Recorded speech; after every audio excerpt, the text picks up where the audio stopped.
berdiri tegak ketika ada bulldozer, maka dia akan terlindas oleh bulldozer. Siapapun dia, kalau Allah sudah berkehendak. Dan ini nampaknya Allah betul-betul sudah berkehendak. Apapun fitnahnya, apapun framingnya, setinggi apa dia pangkatnya hari ini, yang mau membela nasab yang telah menyakiti Rasulullah Muhammad sallallahu alaihi wasallam itu beratus-ratus tahun, dia akan ikut terbantai oleh kedahsyatan kehendak Allah Subhanahu wa taala. Ini yang saya rasakan, yang saya pandangi, yang saya sendiri itu tidak menyangka akan seperti ini. Dan setiap langkah itu diberikan kemudahan oleh Allah, karena bukan Imaduddin yang mau, bukan Gus Jami yang mau, bukan Gus Abbas yang mau, bukan Gus Sukhairi wong bodoh yang mau. Wong pinter pun tidak bisa, apalagi cuma wong bodoh. Tapi ini nampaknya memang betul-betul kehendak Allah Subhanahu wa ta'ala. Tidak ada jalan lain, terima saja, ente bukan cucu Nabi. Assalamualaikum warahmatullahi wabarakatuh. Wilujeng patepang deui sararehat sadayana, mudah-mudahan aya dina panang tayungan Allah Subhanahu wa ta'ala. Amin ya rabbal alamin. Sahabat lamunan Hatta Islami Channel di mana saja berada, pada kesempatan ini saya akan mereaksi sebuah video ceramahnya Kiai Haji Imaduddin Utsman selaku peneliti nasab Ba'alawi yang sudah merungkatkan, ya, sampai saat ini belum ada yang bisa melawan. Sahabat di mana saja berada, bahwa ini satu bukti, ya, satu bukti bahwa sesuai dengan apa yang disampaikan oleh Kiai Haji Imaduddin, bahwa permasalahan nasab ini bukan keinginan kita, ya, bukan keinginan Kiai Haji Imaduddin, juga bukan keinginan Gus Abbas, dan bukan keinginan yang lain. Akan tetapi barangkali ini adalah kehendak Allah, ya. Sebab sudah banyak contoh yang terlalu keras, mereka meninggal dunia. Dan belakangan ini ada seorang pemilik pondok pesantren malah, ya, yang habis mengancam-ngancam para pengusik nasab gitu. Malah dia yang mati di atas podium, ya. Sangat mengenaskan sekali. Dan juga ada lagi yang lainnya yang sama, ya, yang mengecam dengan keras bahwa orang yang mengutak-atik nasab adalah kafir, adalah ini, adalah itu. Ya tidak apa, ya. Itu memang hujatan mereka.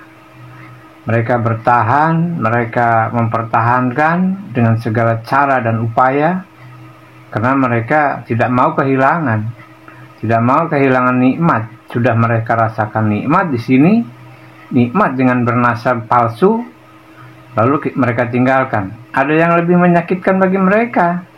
Dari kecil mereka sebagai cucu Nabi, sudah mau mati, sudah tua bangka, bentar lagi mati, jadi mantan cucu Nabi.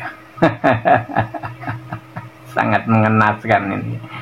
Jadi balik ke mawa nasab, ya. Nah, para wargi saya, mudah-mudahan ini jadi pelajaran bagi kita, dan ini jadi satu pedoman bagi kita ke depan, ya, bahwa kita harus berhati-hati dan waspada terhadap apa yang terjadi pada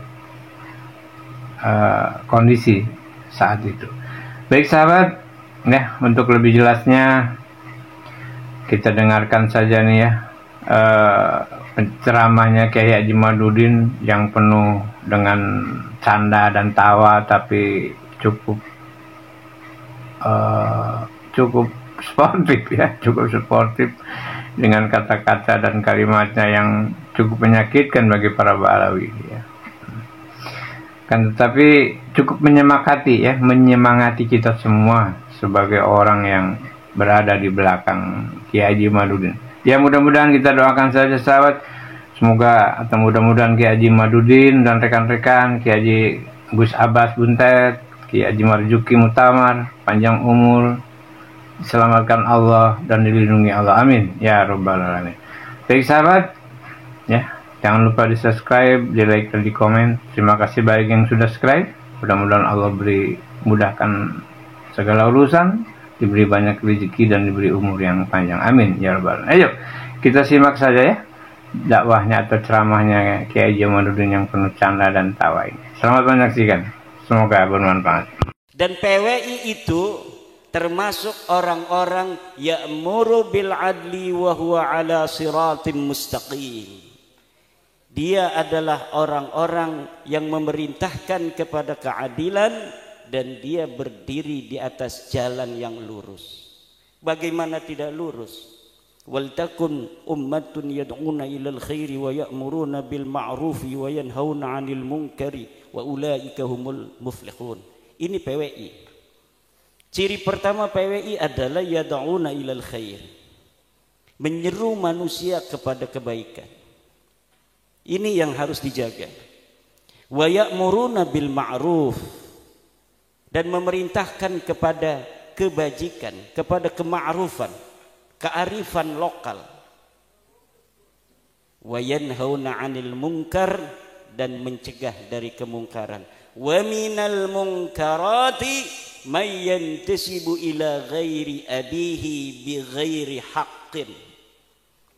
Dan daripada kemungkaran adalah yang ada di depan mata kita hari ini, orang yang bernisbat kepada leluhurnya yang bukan leluhurnya, fadlan anintisabihim ila Rasulillahi Muhammadin sallallahu alaihi wasallam bizuri wal kadhib.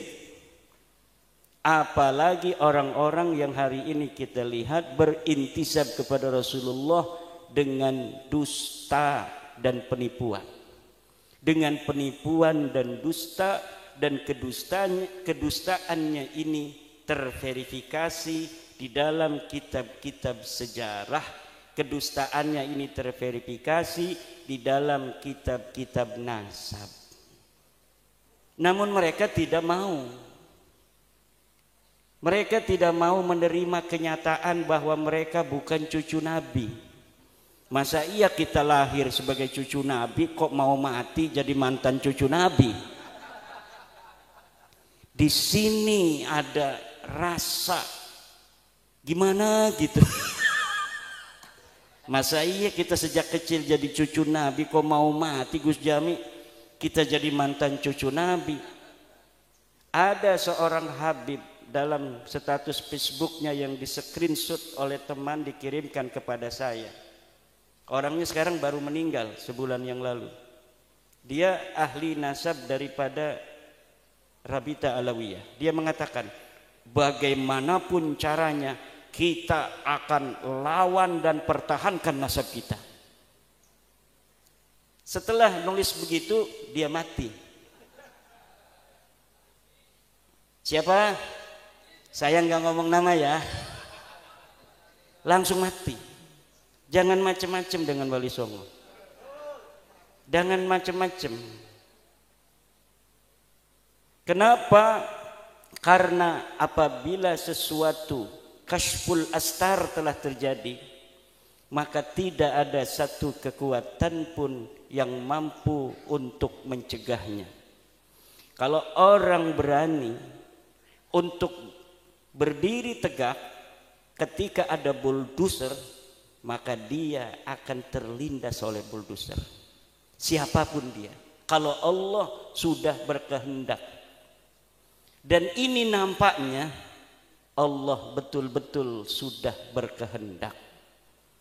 Apapun fitnahnya, apapun framingnya, setinggi apa dia pangkatnya hari ini, yang mau membela nasab, yang telah menyakiti Rasulullah Muhammad sallallahu alaihi wasallam itu beratus-ratus tahun, dia akan ikut terbantai oleh kedahsyatan kehendak Allah Subhanahu wa taala. Ini yang saya rasakan, yang saya pandangi, yang saya sendiri itu tidak menyangka akan seperti ini. Dan setiap langkah itu diberikan kemudahan oleh Allah karena bukan Imaduddin yang mau, bukan Gus Jami yang mau, bukan Gus Abbas yang mau, bukan Gus Sukhairi wong bodoh yang mau. Wong pinter pun tidak bisa, apalagi cuma wong bodoh. Tapi ini nampaknya memang betul-betul kehendak Allah Subhanahu wa ta'ala. Tidak ada jalan lain, terima saja ente bukan cucu Nabi.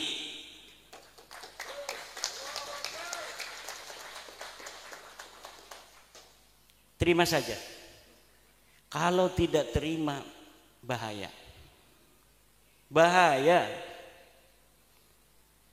Secara ilmu nasab sudah terbukti. Mereka menisbatkan diri kepada Ahmad bin Isa yang ada di abad ketiga, keempat. Menurut versinya mereka keempat. Menurut versi saya sebenarnya beliau hidup di abad ketiga. Tetapi menurut Ba'alwi dia wafat 345 Hijriah. Menurut yang saya baca tahun 243 beliau sudah berumur 20 tahun ada di Madinah Al-Munawwarah. Berarti ketika wafat 345 ini orang yang bernama Sayyid Ahmad bin Isa sudah berumur 131 tahun. Dan itu walaupun mumkinat indallah tetapi nadirul wujud. Itu masuknya kepada syad mukhaliful qiyas wal isti'mal itu. Orang berumur 130 tahun kemudian dia berhijrah 317 Hijriah pada umur 100 tahunan. Ngapain dia berhijrah dari Basra umur 100 tahun? Bentar lagi mau mati. Orang-orang yang suka merantau juga kalau udah kerasa tua umur 60 tahun banyak yang pulang tuh kalau orang Banten. Orang Banten itu orang yang rantaunya rantau palsu. Dia ke Jakarta tuh sampai tua, kalau mau mati kerasa pulang dia. Enggak kuat, enggak kayak orang Padang, enggak kayak orang Wonogiri. Orang Wonogiri ada di kampung saya itu. Sampai meninggal beliau di situ. Kuat, tapi orang Banten itu memang begitu. Dia ke Palembang tuh. Banyaknya ke Palembang, ke Jakarta. Tapi kalau udah umur 60-70 tahun dia pulang, nyari-nyari makam yang masih kosong. Pengen dimakamin di kampung. Nah ini ada orang umur 100 tahun, katanya hijrah pada 317 Hijriah. Namanya Ahmad bin Isa. Pak, itu bukan Ahmad bin Isa yang punya ayah Muhammad An-Nakib, Pak. Itu bukan kakek kamu mah ini namanya Ubaid bin Isa bin Alwi bin Muhammad bin Himham bin Aon. Itu kakek kamu. Bukan Ahmad bin Isa yang cucunya Nabi Muhammad sallallahu alaihi wasallam. Ini kitabnya ada Tuhfatuz Zaman. Ini ada kitabnya Al-Ansab Al-Ahdaliyah. Karena mereka dengan Bani Ahdal itu sepupu, kakeknya satu.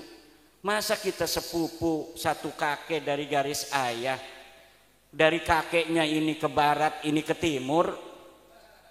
Enggak mungkin. Lalu kalau masih mengelak dari sisi ilmu nasab, dari ilmu sejarah, tes DNA sekarang memverifikasi bahwa memang mereka bukan keturunan Arab, mereka orang Ajam. Ba'lawi ini orang Ajam. Wajahnya mirip kayak wong Arab, setitik doang mirip, gedeleng bener-bener baca selawat mal Arab, gedeleng deke kayak wong Arab. Bukan, mereka bukan orang Arab dan mereka bukan keturunan dari baginda kita Nabi besar Muhammad sallallahu alaihi wasallam. Dalam darahku mengalir darah Rasulullah. Endi getihmu diperiksa. Batur-bature dulur-dulure wis diperiksa 180 wong ning Yaman wis diperiksa. Ya kabeh haplogrupe G. Mayoritas G ana sing ana sing R siji loro iku berarti wong sing dibaklawi kaken. Dudu baklawi karena wong gedean pengene iku dibaklawi kena. Padahal dudu baklawi kaya Wali Songo dibaklawi no. Jadi dari dulunya memang ada upaya-upaya perebutan tokoh-tokoh yang dia bukan keluarga baklawi kemudian dibaklawikan. Buktinya mana? Hasil tes DNA 180 itu 99% G, tapi ada beberapa orang yang beda. Nggak mungkin orang yang satu kakek katanya dari sama-sama kakeknya Ubed, garis lurus laki-laki, tiba-tiba anak cucunya bedo-bedo. Ora bakal. Saya tanya kepada Dr. Sugeng Sugiarto dari Badan Riset dan Inovasi Nasional, bagaimana ini kemungkinan mereka cucu Nabi? Kata Dr. Sugeng, mustahil. Mustahil ning akidah iku apa artine? Mual bakal. Ora ta'alluq lil mumkinat ora. Mustahil mah sesuatu yang tidak mungkin terjadi. Seperti Allah itu ada dua, itu hukumnya mustahil.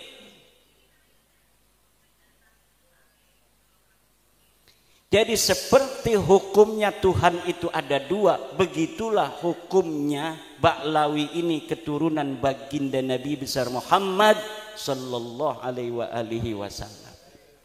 Jadi siapa bae wong sing masih ngebela iki kita wedi bukan mancingen ning wong sing man yu'dzi Rasulullah sallallahu alaihi wasallam.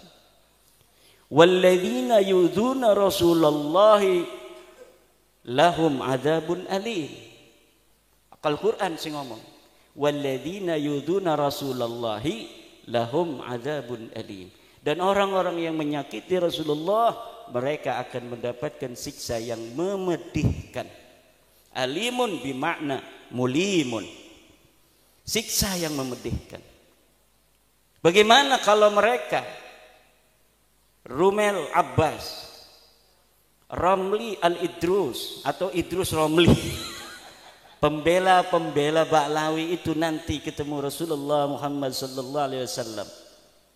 Betapa malunya mereka nanti ketemu Rasulullah Muhammad sallallahu alaihi wasallam dalam keadaan mereka membela orang-orang yang mencangkok nasab Rasulullah Muhammad sallallahu alaihi wasallam, mengaku keturunannya namun mereka bukan keturunannya. Okelah dulu-dulu mereka tidak tahu hukumnya itu laisa alaikum harajun fima akhta'tum bih wa laisa alaikum junahun fima akhta'tum bih. Kalian tidak berdosa terhadap kesalahan menyebut daripada keturunan itu di masa-masa yang lalu karena kamu tidak tahu. Walakin ma ta'ammadat qulubukum, tetapi yang berdosa itu sudah tahu tapi sengaja tidak mau menerima. Kita sudah kasih tahu kan? Sayang, sini sayang. Beb, sini beb. Cucu Nabi. Ya, saya cucu Nabi. Saya bin Ubed bin Ahmad bin Isa. Sayang, ini Ubed bukan anaknya Ahmad. Kakek saya ngomong begitu. Hei Yahudi pesek. Hei, jangan Yahudi pesek, Yahudi pesek. Sabar, jangan marah-marah. Sabar. Ini kitabnya nih, Tahdhibul Ansab. Gak ada bapak kamu itu Ubed namanya anak Ahmad bin Isa. Ini kitab abad kelima ini namanya Tahdhibul Ansab karya Al-Ubaidili. Ini kitab Al-Majdi karya Al-Umari. Ini sebut, cari bapak kamu itu ada enggak? Ini tidak ada itu bukan berarti tidak ada, tidak ditemukan berarti tidak ada. Kalau di kitab ini tidak ada, di kitab lain bisa jadi ada. Mana kitab lainnya? Tidak ada. Kalau kitab lainnya tidak ada, lalu gimana? Kita cari lagi kemana-mana, nggak bakal ada. Karena memang tidak ada. Bagaimana sesuatu yang tidak ada diada-adakan? Namanya itu nasab jadi-jadian. Ada lagi yang bilang, jangan fitnah. Ubaidillah, Imam Al-Ubaidillah, imam apa, orang nggak ada namanya di dalam sejarah. Mujtahid mutlak, mujtahid mutlak itu kan sebangsanya Imam Syafi'i. Yang semasa dengan Ubaidillah itu banyak ulama-ulama disebutkan di dalam kitab. Kitab-kitab di Yaman tuh banyak yang dikarang dari abad ke-4, ke-5, ke-6, ke-7, ke-8, ke-9. Katanya di Hadramaut tidak ada kitab yang dikarang karena lagi perang. Nggak sempet yang namanya itu nulis-nulis nasab. Ada Mbak Yai, ada. Ini kitabnya nih. Ini kitab Yaman, namanya kitab Tabaqat Fuqaha il Yaman. Abad ke-5, karangan Ibnu Samrah. Ini kitab Asy-Syajarah Al-Mubarakah, menerangkan tentang Ahmad bin Isa. Anaknya 3 tuh, Muhammad, Ali, Husain. Tidak ada namanya Ubaid. Wa yu'abbiru bil jumlatil ismiyati hada 'indan nasabin yadullu 'alal hasri. Iftah kitab Syekh Mahdi Rajai Al-Muqibun. Qala fi Al-Muqibun idza 'abbara an-nasabuna bil jumlatil ismiyati hada yadullu 'alal hasri. Kalau seorang ahli nasab di dalam kitabnya menggunakan jumlatun ismiyah, fa'aqibuhu min salasati banin, itu kan jumlatun ismiyatun. Itu ada hada yadullu alal asri, bimana anna auladahu munhasiratun fi salasati baninin la ghairu. Tidak ada yang lain. Tidak bisa dalam nahu jumlah ismiyah itu tidak bermakna hasr, ya, itu dalam nahu. Tetapi likulli fannin mustalahatun, likulli fannin mustalahatun. Setiap fan ada mustalahnya, setiap fan ada istilahnya. Katanya tidak konsisten ini di dalam kitab Asy-Syajarah Mubarakah. Di dalam kitab sebelumnya anaknya 4, tapi dalam Syajarah Mubarakah ini menggunakan 3. Kitab abad keberapa itu yang anaknya 4? Itu menggunakan jumlah ismiyah, anaknya 4, katanya kitab abad ke-5. Tapi kenapa di kitab abad ke-6 anaknya 3? Saya bisa jawab itu. Pada saat itu anaknya 4, tetapi ahli nasab itu punya kaidah yang ditulis itu hanya yang berketurunan. Di abad ke-6 itu yang tersisa dari keturunan orang-orang itu ada 3. Yang tidak berketurunan itu tidak ditulis. Kenapa? Karena adanya kitab nasab ini untuk menjalin silaturahmi orang yang masih hidup. Orang yang sudah ingkirat tidak punya keturunan, yang buat apa ditulis-tulis lagi? Maka kitab nasab kadang-kadang yang lebih tua itu anaknya lebih sedikit. Kalau kitab yang lebih kesana lagi, lebih muda, berarti yang lebih muda itu anaknya lebih sedikit, yang lebih tua lebih banyak. Kenapa? Di abad yang lebih muda, yang abad 9, abad 10, itu bisa jadi keturunannya sudah ingkirat. Yang sudah ingkirat itu tidak lagi ditulis. Karena di dalam kitab nasab itu pakainya istilahnya itu fa'aqoba, maka dia berketurunan. Jarang sekali hanya menulis anak, tapi yang menulis itu siapa yang berketurunan. Karena tujuan ilmu nasab itu lisilatil arham wattaqullaha wal arham. Jadi munasab itu lisilatil arham. Kayak saya mengetahui jalur-jalur silsilah, ketemu dengan Gus Jami, alhamdulillah kita nyambung di Nabi Adam. Alhamdulillah, berarti masih ada satu darah. Ini darah kita ini, Pak. Di dalam darah kita ini ada darah sampai Nabi Adam alaihi salam. Dan kita itu punya relawan dari Ba'lawi sendiri. Dan ini rahasia. Dari Indonesia apa dari Yaman, pokoknya di dunia ini ada Ba'lawi yang mendukung PWILS. Dan dia mau jadi relawan, dan kita sudah teliti, yakin, hakul yakin bahwa mereka, dia dan keluarganya bukan keturunan baginda Nabi besar Muhammad sallallahu alaihi wasallam. Kita bukan untuk merendahkan orang, kita hanya mau beritahu ente salah. Ini sebenarnya nih ente bukan orang Arab, ya maaf ya. Ente bukan turunan Nabi, ya maaf ya. Tapi ente tetap saudara kita. Ente tetap saudara kita. Hayu kita sama-sama di Indonesia hidup seuyunan, bareng-bareng, jangan ledek lagi aneh ya. Begitu aja beres. Kita hidup lagi seperti biasa. Tidak ada orang yang merasa lebih tinggi lagi secara nasab nanti seperti dulu-dulu lagi. Wah, ente Yahudi pesek, ente ajam. Saya itu pernah loh, makanya terngiang-ngiang itu ada Ba'lawi yang nyebut guru saya Abu Ya Muhtadi, hei orang ajam. Begitu. Jadi Abu Ya pernah marah-marah kepada Ba'lawi. Ba'lawi usia ulah asup ke Banten, lamun asup ke Banten sancana ceramah, sia baca tahlil heula 10.000 kali gitu. Marah nih Ba'lawi. Katanya, hei orang ajam. Wah, kata saya ini boleh juga. Coba mukanya sama muka Abu Ya Muhtadi, Araban mana itu? Jenggotnya aja kayak si Abdul Qadir Jailani. Abu Ya Muhtadi itu satu, itu udah lama, 2018 atau 2019-an, tapi belum menggerakkan saya untuk meneliti.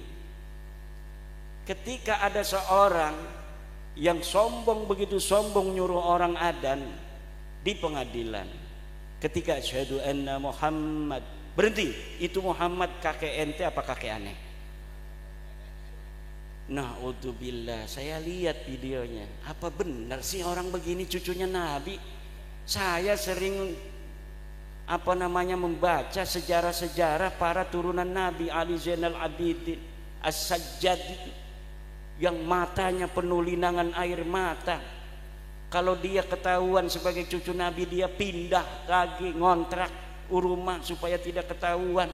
Syekh Hasyim Asy'ari sering sekali tuh bawa-bawa Mbah Hasyim. Padahal dia sama sekali waktu hidupnya dari mulai kecil sampai sekarang belum pernah dia ada di struktur NU, belum pernah ngurusi NU, bahkan dia berseberangan dengan NU. Kalau NU ada hajat punya calon nggak pernah ngedukung calon NU. Kok sekarang ketika bab nasab bawa-bawanya Mbah Hasyim aja, Mbah Hasyim. Mbah Hasyim katanya mengisbat Ba'lawi. Mana kitabnya Mbah Hasyimnya? Kalau misalnya ada muridnya Mbah Hasyim, mana saksinya yang masih hidup mengatakan Mbah Hasyim mengisbat Ba'lawi? Tidak ada. Mbah Hasyim itu kalau ada Habib dihormati, kiai mah siapa aja dihormatin. Kalau datang dikasih kopi, dikasih kue, begitu. Mbah Khalil Bangkalan katanya hormat kepada Habib. Ya hormat mak kiai kita mah semua orang dihormatin. Dihormatin, tapi ada enggak Mbah Khalil mengisbat? Mbah Khalil itu sering nulis kitab loh. Ada enggak kitabnya? Yang mengisbat itu Imaduddin Usman Ba'lawi, itu kitab dulu saya, Fikratun Nahdiyah. Saya mengisbat Ba'lawi. Jelas itu kalimatnya. Wa min duriyatin Nabi atau wa min ahli baitin Nabi Ba'lawi. Itu namanya mengisbat. Astagfirullah. Ya kan itu walaisa alaikum junahun fima akhta'tum bihi. Tidak berdosa saya. Makanya Hanif Alatas itu pakai dalilnya kitab saya, ngajar saya. Kalau Imaduddin sekarang itu katanya dia kemasukan apa? Tapi ada ulama Banten namanya Syekh Imaduddin Usman Al-Bantani. Lengkap itu. Dalam kitabnya Al-Fiqratun Nahdiyah, dia mengisbat Ba'lawi. Gimana lagi?